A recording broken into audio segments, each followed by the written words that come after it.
Family card শুমারি 2026 তথ্য সংগ্রহকারী আবেদনপত্র।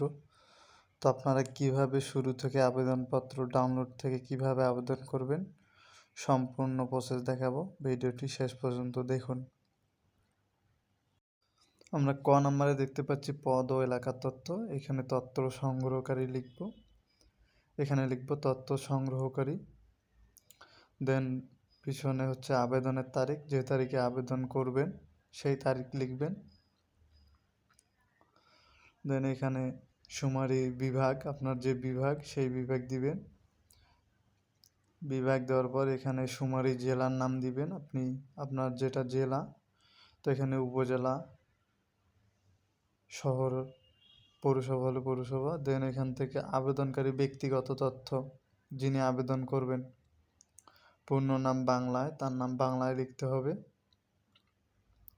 এখানে বাংলায় আপনার নাম দিয়ে দিবেন।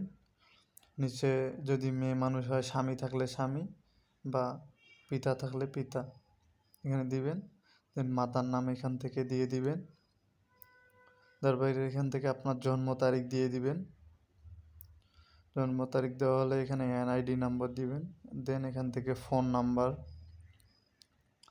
আপনার আইডি কার্ডের পিছনে যে একটা গ্রাম মহল্লা দেওয়া থাকে ওটা সম্পূর্ণ এখানে দিয়ে দিবেন। এখানে বর্তমান ঠিকানা আইডি কার্ডের পিছন থেকে দিয়ে দিবেন, এনআইডি কার্ড দেখে দেখে।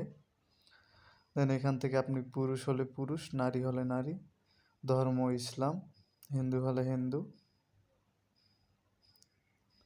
দেন এখান থেকে আপনার শিক্ষাগত যোগ্যতা দিয়ে দিবেন, সর্বোচ্চ শিক্ষাগত যোগ্যতা।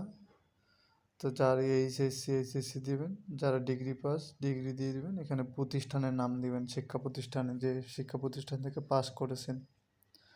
বর্তমানে কি আপনি স্টুডেন্ট নাকি অন্য কোনো চাকরি করেন সেটা দিয়ে দিবেন। এর আগে যদি জরিপ করে থাকেন তাহলে হ্যাঁ দিবেন, না হলে না।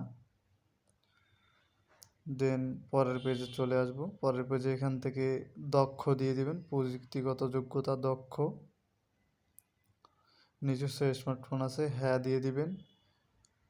ইন্টারনেট ব্যবহারেও হ্যাঁ দিয়ে দিবেন।